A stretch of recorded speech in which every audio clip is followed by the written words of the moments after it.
Hello guys, Mahabharatam అనేది ఒక human menu అనుకోవచ్చు. దీనిలోని చాలా పాత్రలు చాలా నేర్పు. మనకు తెలిసినంత వరకు పాండవుల్లో అర్జునుడు, భీముడు, ధర్మరాజు, కౌరవుల్లో కర్ణుడు, అశ్వత్థామ, దుర్యోధనుడు ఇలాంటి వాళ్ళు మనకు ఫేమస్ అంటే. కానీ తెలియని ఎన్నో పాత్రలు ఈ యుద్ధంలో చనిపోయి చాలా మందిని బలి తీసిందని కూడా తెలుసా? అసలు ఎవరు ఈ ఘటోత్కచుడు? ఘటోత్కచుడిని చంపలేని పరిస్థితిలో కర్ణుడు ఎలా చంపగలిగాడు? దీని గురించి అంతా మనం తెలుసుకుందాం. Welcome to MD TV. Guys, మీరు కానీ ఛానల్ని సబ్స్క్రైబ్ చేసుకోకుండా ఉంటే సబ్స్క్రైబ్ చేసుకోండి. ప్లస్ ఈ వీడియో ఫుల్గా వాచ్ చేసి మీకు నచ్చితే ఒక లైక్ అనేది కొట్టండి. మెయిన్ అసలు ఘటోత్కచుడు ఎవరు అనేది తెలుసుకుంటాం.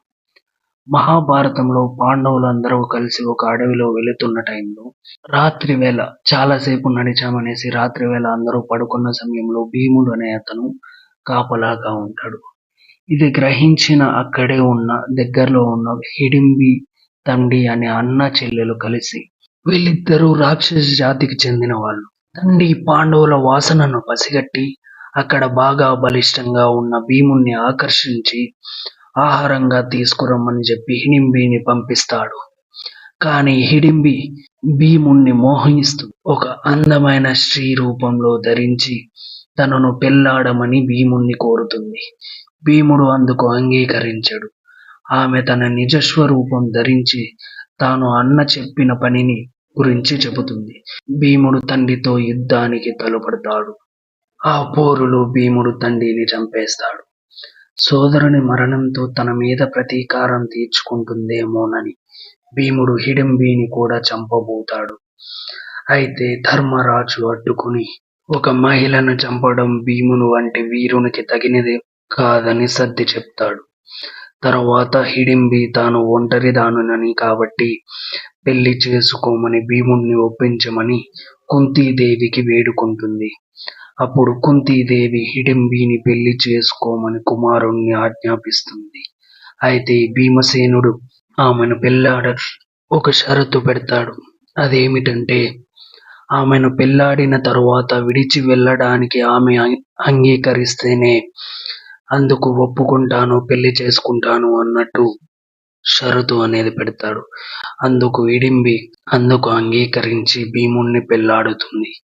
వారికి ఘటోత్కచుడు అనే కుమారుడు కలిగిన తరువాత పాండవులు అక్కడి నుండి నిష్క్రమిస్తారు. తను ఒక భీకరమైన ఆకారంతో ఉండడం కారణంగా తనకి ఘటోత్కచుడు అనే పేరుని నామకరణం చేస్తారు. పెరిగి పెద్ద అయిన తరువాత తను ఒక మంచి యోధుడవుతాడు. అదే కాకుండా తను ఒక రాక్షస జాతికి చెందిన స్త్రీకి జన్మించాడని తను కూడా రాక్షసుడులా మారలేదు. అతనికి మంత్ర విద్యలకు తాను తప్ప ఇంకెవ్వరూ సాటిరారని శ్రీకృష్ణుడు వరం ప్రసాదిస్తాడు. మహాభారత యుద్ధంలో పాండవుల తరపున ఘటోత్కచుడు ప్రముఖ పాత్ర పోషిస్తాడు. కౌరవ సైన్యాన్ని ముప్పు తుప్పలు పెట్టి 3 చెరువుల నీళ్లు తాగిస్తాడు. కురు సైన్యాన్ని చిందరవందర చేసి రణరంగంలో బీభత్సం సృష్టిస్తాడు. తనని చంపడానికి చివరికి అర్జునుణ్ణి చంపడానికి ఇంద్రుడు వరంగా ఇచ్చిన అస్త్రాన్ని ఘటోత్కచుడిపై ప్రయోగించాడు కర్ణుడు. నేల కొరుగుతూ తను చనిపోతూ కూడా లక్షల మంది సైన్యాన్ని మట్టుపెట్టాడు ఘటోత్కచుడు. భారీ శరీరంతో కిందకి పడుతున్న సమయంలో చాలా మంది సైనికులు మరణించారు. అది చూసిన శ్రీకృష్ణుడు అర్జున్ని లేచి కౌగిలించుకున్నాడు. ఎందుకంటే ఆ అస్త్రంని కర్ణుడు అర్జునుడిపై ప్రయోగించింటే అర్జునుడు చనిపోయిండేవాడు. అది తప్పిందనే ఆనందంతో కృష్ణుడు లేచి అర్జున్ని కౌగిలించుకున్నాడు. ఈ స్కల్ప్చర్ అనేది రాజస్థాన్లో తయారు చేయడం అనేది జరిగింది. కర్ణుడు ఘటోత్కచుడు ఘోరంగా పోరాడుతున్న యుద్ధ సీన్ ఇది. దీన్ని ఆధారంగా తీసుకుని బాహుబలిలో కూడా ఒక సీన్ అనేది క్రియేట్ చేయడం అనేది జరిగింది. అసలు ఘటోత్కచుడిని రంపించడానికి కూడా శ్రీకృష్ణుడే పాత్రధారి. ఇలా ఘటోత్కచుడి స్టోరీ ముగిసింది. గాయ్స్, మీకు కానీ ఈ వీడియో నచ్చినట్లయితే ప్లీజ్ సబ్స్క్రైబ్ చేసుకోండి, లైక్ చేయండి. Thanks for watching.